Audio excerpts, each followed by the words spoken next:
You're giving them Okay, so the lesson of the day is you can't go off of the paused video to share pictures. You shall find pictures attached to the lesson and there are going to be 2 parts to this video. Okay, so second part. So let's look at this. So number 1, I do want to point out this is the cubit. That's nice to have that because now I can understand. It's visually, I never could, well, and then I would go, well, what's that supposed to be? Well, I'm a woman, so. Yeah, and arms aren't the same length. right. And so the on cubits, they could be, now this was the downside on a cubit.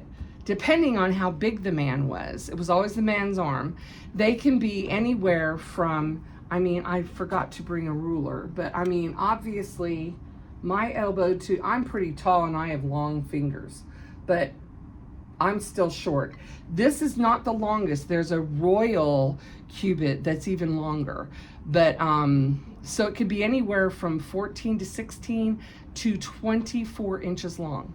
Now remember, we do biblically have history that tells us that there were giants in the land. So, you know, you just never, That's what I was but this is what the Ark people decided. They went with kind of in the middle, and they used this as their standard for building the Ark that's in Kentucky. And the Amish men that came and did a lot of the laying out of the staves. I mean, it's a building, it's not a boat that will float, but they had the foundation put in. And if you ever want to go online to the Answers in Genesis website, you can go to the Ark Encounter, and there's an entire video, and it does fast playing of how they built it. But the Amish came in and they did all the outside of the Ark, the wood, and they did not use nails. They did the traditional kind of the pegs and the putting things together, and they used a lot of their techniques, of course, from Ohio and Kentucky. My family comes from Northeast Ohio, and there's more Amish there than even in Pennsylvania. But this group of the Amish, and there were not just Amish, but there were Mennonites that also helped out and worked in the teams. So it was very interesting to watch. When they built the Creation Museum, we lived up there, and then we moved here. But and we moved here, and then we were going back and forth. But the Ark, all we could do was see pictures. So I was so excited when it was all done. But so this is the cubit. I do want, as you read acacia wood in the King James, and it may be in others as shittim wood. Here comes Terry with the prayer list. But this is what we're going to use. And so, ooh, golly. Now, and I don't, would you look in the first verse there in verse 10 and look and see what it said? 2.5. Okay, so. Shall be its length. So obviously, I'm hoping, yeah, this will work. I figured James was tall enough. I cannot do this by myself. So somebody who's got some bending. Marley, you're younger than most of us. I was gonna say, I pretty much get volunteered. I'm here. But Okay. I'm hoping if we start there, if you can measure up, there's 1, I'll put my finger there, Okay. and that's 2, and this is the halfway mark, so it's 2 2, and then. and a half. Okay, you go ahead and move That's it. almost a full Marley. That is pretty, I have a 5 foot 2.5, and that's almost a full Marley. that is pretty good size Ark, right? This is, obviously, I cannot even draw a stick person. Now, how wide was it? What? Half of that. 1.5? Half its width. Half its width. Half, okay, so, And a cubit and a half. okay, so we start there, so what is that? Oh, do we even have enough space here? 2.5 cubits shall be the length. A cubit and a half is the width. And a cubit Okay, and a so half is the height. Mark with the marker over there. Cubit and a half, so right here. And the length and height be the There we go. So, yeah, so this, without my squiggles, 2.5 whoops. cubits shall be its length. So this was the Cubit length and of a half it, is its width. and I could not even And a begin cubit to and a half mark, is the height. to maybe make a rectangle with it. Not meant to be the length. We're gonna guess that Marley is correct on this, because I So, really am not even a. This, you watch Raiders of the Lost Ark, right? Yeah. You know, Yeah. Here you go, guys. You can see our artwork here. So, Raiders of the Lost Ark, I don't know if, I'm sure maybe they got close. But that's a pretty good size That's just the outside part of it, right? Of the chair, of the mercy chair? No, not, well, the mercy seat sat on top. Oh. So this is the Ark of the Covenant to begin with. The box part. And then, Oh, okay. and then what is the depth of it? What was the depth of it? It was another, Oh. so this length Cubic here and a half its height. was how deep it was. So picture, you got this on the top, and then it's another cubit and a half deep. It's for the box. I got no way of doing that, okay? But this is the same amount of length. We're gonna say it's like here. Yep. There we go. Yep. To the, So that, I mean, but remember, bottle, that's how deep we are. remember what was the purpose of the ark? The Lord said, He said, what was he going to put in it? It's Overlay manna. it with pure The testimony. as a testimony. So the two tablets, not the first set because they got broken. The two tablets would have to fit in this. Probably could happen. They weren't little. They were big enough to be read, right? Okay, so in your listing, number 1, you should have down the type of wood, Shivets? the cubit. I did the cubits, and I had to write all over the place. I don't want to write on this side, so, but Right, the type of wood. the shittim, it's SHITTIM or acacia. Does anybody know what acacia wood is? Yep. I buy it all the time for my stuff. It is very strong wood. The tree itself has thorns all over it. So to work with acacia wood, number 1, you get poked a whole lot until everything is smoothed down. It is very hard Very wood. beautiful wood, too. And yes, it is. There's a lot of acacia trees in Hawaii, and my dad used to come back from Hawaii for my mom with these wood pieces that were made of acacia wood, that for serving dishes and stuff. I have them somewhere, I'm not sure where, but I need to pull them out and use them because they really are pretty, and they stand up to water and all that. But what did it say about we have the size of it? In verse 11, what were they supposed to do to it? Overlay with pure gold.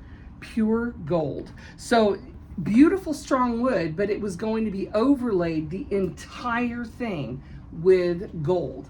Let me ask, where were they supposed to get the gold? All the From probably the what cow? they took from Egypt. Everything. Now, did they use the wonderful idol that jumped out of the fire? Oh, I mean the Could they cow? use the cow that came out of the fire? No, No. because Moses smashed it up and made them all drink And it the wasn't water pure. that they put in it. So that is gone. But they were given now I want you to, as we go through this, and especially as we even keep it somewhere in the back of your mind, they were given, of course, remember, there were more than 1 million of them leaving, and there was so much gold in Egypt. What they gave over to them. that's right. I mean, earrings, bracelets, dishes, all of the gold that we will see, there was so much gold, there was still more to go. Because of what God moved into the hearts of the Egyptians. They didn't even know. They were like, please leave, just take it and go. Take your plagues, take everything, get out, right? And then so they've got so much gold, they're able to do this. Now, overlaying, if you've ever seen or had anything overlaid with gold, it's not thick, it's very thin. It's, like tin. I mean, you ever seen gold is very soft. Right. That's why usually even, I mean, my ring is 18 or 24? This may be 24. This is not very much at all. But it has to have an alloy in it to make it strong. It just cannot be all by itself. That's why you can have the thin, people even eat gold. They have the gold flakes, but they're very thin. And if you've ever seen it when they're working on, they're doing certain kinds of work, they can have it, and literally just the slightest touch of their finger from the magnet, the static electricity will lift it up, and they're able to place it. And then if you ever watch videos of them, of people that do kinds of work like this, is very, very, it's interesting to watch. It's interesting to watch a jeweler work on facets of, you know, making rings look. If you ever watch people work with jewelry, or at any of the fairs where they're working and designing pieces, the kids and I used to do that with homeschooling and all that. We got very into that. I have no eyes. I can't even really make it out when I see it anymore, but it is very beautiful. And look at how he describes it. He says in verse 11 about the overlay with the pure gold, overlay it. Now, wait a minute. In verse 11, it says, make a crown of gold around it. Look at your pictures. I cannot look at my phone again, but look at the pictures I sent you. What do you think a crown, not those, but on your phone? I sent you on your phone, Terry. Text I'm message. sorry? I texted you photographs. And don't delete them because you're going to need them until we're done with this lesson. But what do you think the crown around it means? Can you see it? Blow it up. Have a look at it. What you're talking Yep, that's the Ark of the Covenant. Look at the top and look at what you think a crown around it means. What does it look like? Eagle wing? No, that's not it. That's going to be the mercy seat. On the edges of the box. The borders? It's like a border. Yeah. It's like a border around the edge would be called a crown. Okay. So that is what that means. Just like a crown on your head. Right, it's around the edge. So it's up, it's standing up, it's not just a border on the side. It makes we have tables that have edges that would be called a crown. So see, you're learning something. I had to learn that too, so. And so those rods there, that's. Now we're getting to that. Okay, so let's look at this again. So we got to do the crown around it, and you cast 4 rings. Look on your picture, blow it up. Do you see rings on the sides to hold the staves? Yep. Those are made of gold. Yeah, made of gold. Put them in the 4 corners. Do you notice something about this whole passage we have read? It is very detailed. Yes. Very detailed. He gives us, it's just like the ark. He gives us measurements. He tells us, you're not only going to put 4 rings, but this is where I want you to put each of the rings, 2 on each side. So he tells them that. So, and then he says, and then in verse 13, make staves. That's the poles. And they're to be made of the acacia wood. Well, yeah, hello, it would be heavy. So the wood of the acacia, so those staves Staves are the poles? are the poles. Is that S-T-A-V-E? VES in scripture. I don't know if it's got poles in yours, but It says poles in mine. Yeah. okay. In mine it says staves. The poles, they're made of wood, but in verse 13 it says to overlay them with gold. I was looking for the right picture to send everybody, and there were a lot of depictions of the ark. Number 1, with the staves just being as wood, and that is not what scripture says. They had to be overlaid with gold. So I had to find the right pictures with the right look. So then in 14, this is very interesting. I was telling Steve, I'd never thought about this. In 14, and thou shalt put the staves and the rings by the sides, that the ark may be borne on them. But in 15, the staves shall be in the rings of the ark, and they shall not be taken out. In the movies, Raiders of the Lost Ark or whatever, they have to go get the rods to put them in, never to be removed.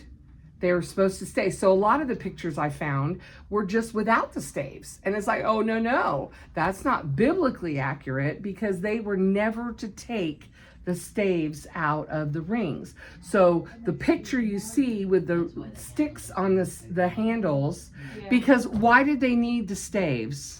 To carry the box.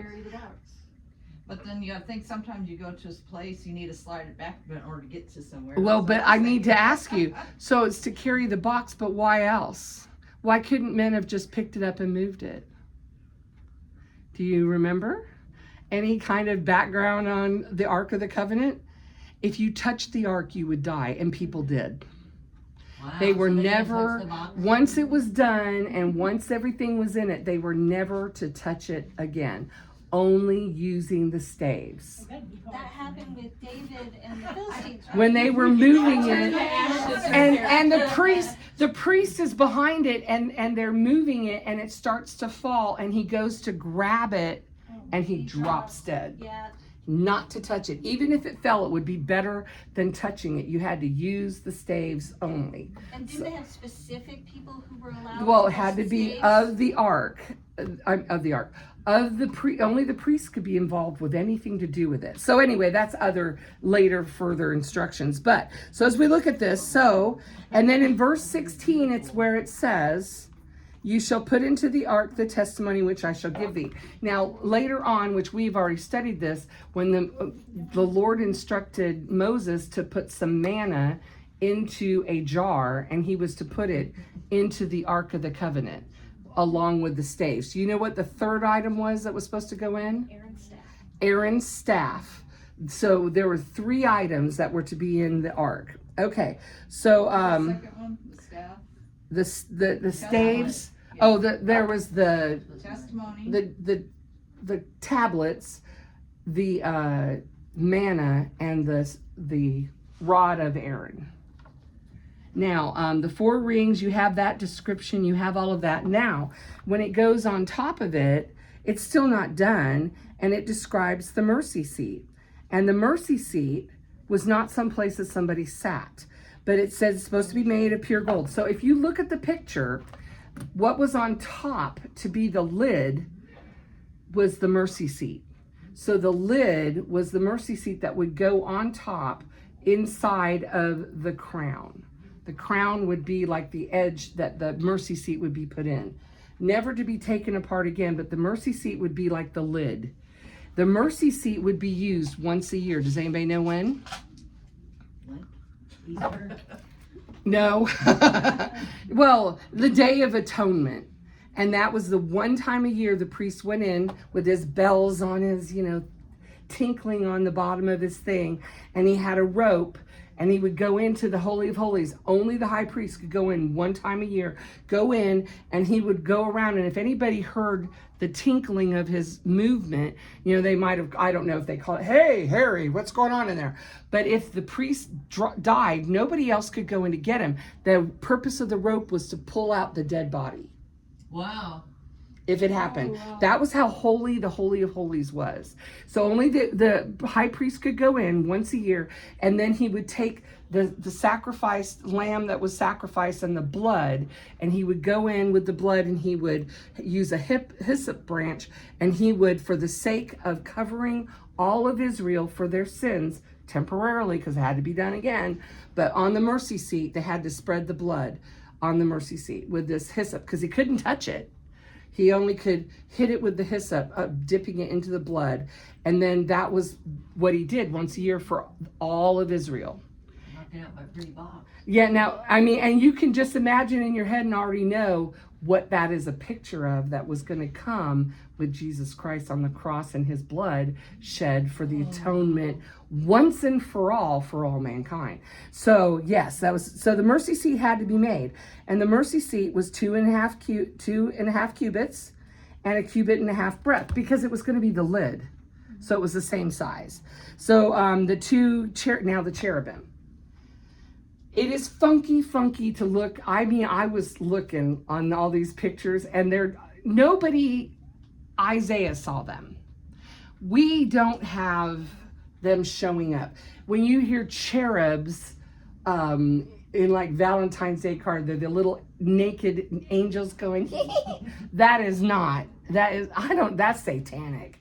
That's creepy. I'm pretty sure that's a Greek interpretation. It is not the cherubim that go around. Now look at what it says. 2 cherubim of gold. Now the beaten work. What do you think beaten work means? All the hard work they did on the box. It's the tapping on the artisans carving and filling in with the gold and the decoration. And what does this speak about the Lord? And we're going to have 10 in a few minutes. What does this speak about the Lord? Think about it. So many people think of the Lord as being rough and mean, and life is boring. And I have to say, I've always thought it's just terrible. Well, not that Amish people are Christians, because their faith is not the faith of ours. But they talk about the light, and they are not Christians. They think the only way to get to heaven, if they're real Amish that believe in their faith, they believe you have to be Amish to get to heaven, and just all these things. But hi, Hello. how are you? So Now, what was I saying? We were on Amish. Oh, well, I got distracted. Sorry. No, you're fine. The whole purpose of all this artwork, you know, you think and you go, oh, well, they're just so plain, and they think that worshiping God is holy, they must be plain. There's nothing about the Lord. He's the one that's created all the colors. Well, like mine says hammered, and I think of the James Avery jewelry that has the hammered. Yeah, well, and working with, but God is a God. He's the one who, the brilliant lights and colors, and you know, you look at some of the pictures of birds that they find, the really pretty ones. I like the ones with purple, but with all the brilliant colors. God is a God who loves color and variety and beauty. He is beauty. He is the creator of everything beautiful. And the crazy thing is, some of the places, like Suzanne's up at the mountains and she wanted to be in her happy place of the mountains. And oh, it's so beautiful. But all that's evidence of the judgment. I mean, I sat one day on the edge of the Grand Canyon thing, and I'm out with the kids, and we're looking at the Garden of the Gods is where we were at. And oh, it's just so beautiful. And we sat down back in the day when I could sit, and the sun was just hitting all the rocks, so beautiful.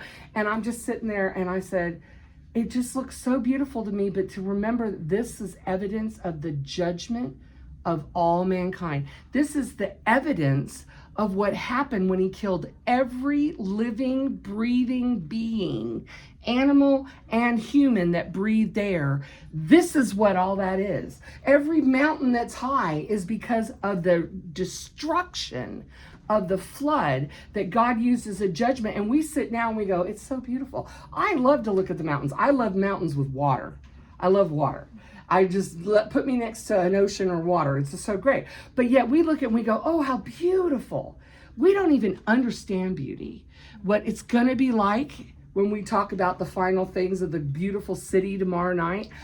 We don't know. And we can't even, the most beautiful thing we've ever seen is ugly next to the beauty of what God originally created and who God is. We just don't know. So he loves beauty. He doing it for the glory of the Lord. And this ark, from the look of it, I found the prettiest one that looked correct that I could find, because it would have been beautiful, but nobody could look on it. Even when they traveled with it, they had to cover it. They had like a thing that covered it so that it wasn't looked upon. Nobody could touch it. I mean, it had to be pretty. So anyway, the beaten work. The cherubims or the cherubs would be like those little orbs. No, well, it wouldn't. The one that I picked, if you look here, it got so detailed. Look in verse 19 of what God describes. You're to have two cherubim on the end. So these are going to be big, right? Okay. Because it says one cherubim on one end, one cherubim on the other. And even of the mercy seat shall you make the cherubims on the two ends of it. And the cherubims shall stretch forth their wings on high, covering the mercy seat with their wings. There are so many that I found that they were these little small things, and their wings looked, some of them were like ornate, going like this. Nothing was barely stretching out. I can't make that out, but does it show it where it, and it says that they're to reach across, and they're to reach across to each other. So the picture that we had, Hold on to that side. oh, I'm so sorry. things don't fall Oh, now see, that does show the gold overlay. Yep, see? They reach out. I mean, so this wasn't some little itty bitty things. And they would have been, that's a really good one. And it shows the crown. Oh, I'm sorry, the crown around. I'm sorry, you need to go. Maybe. Okay. Oh, I'm sorry. That was me. Pull that out. That one. Oh, what do you mean? This Yeah. one? Okay. All right. There we go. Team effort. Woo! I'm sorry. I've been trying to get up more. So we can see that on the Ark of the Covenant. That really is a good one. That's just like that picture I sent you. It's pretty good, on target. Not like we know for sure. We'll see you in the back. Okay. Bonnet hopefully will be there. Do you need anything? Oh, yeah. No, the girls will help me. We'll be That's a fine. good I like that Bible, that gives good pictures like that. Yeah, I've got a lot of colored pictures in Yeah. there, just awesome. All because the dog chewed up her other one. I know. Anyway, so we only made it to the Ark of the Covenant. You can see the deep. Yeah, I get a covenant. I read this. Did anybody read their intro? You didn't have one. I brought you something you could read it for this week. But whoever wrote the lesson said, when God gives details, we should pay attention. And I'm like, and this is a reason why we can call this a narrative, and it's not a made up story. Just like the Genesis narratives and the Ark narratives of the flood, details, God gives dates, he'll give measurements, he'll give specifics. If it was just a made up story, it was the prettiest gold box and had little sticks so that they could carry it. I mean, it's not like that. He gave detailed description specific to what they were supposed to do and how he wanted it made. And as we go through this, I want you to think about this when we're in worship today. A lot of people think that we can worship and have church any way we want. We are living in the day of grace. I will agree with that. But God was very specific. And he had the way he wanted them to worship He definitely doesn't him. want a fire pit and us dancing around it. Definitely not a fire pit. Oh, Lord have mercy. Okay, that's for sure. So we will pick this up next week.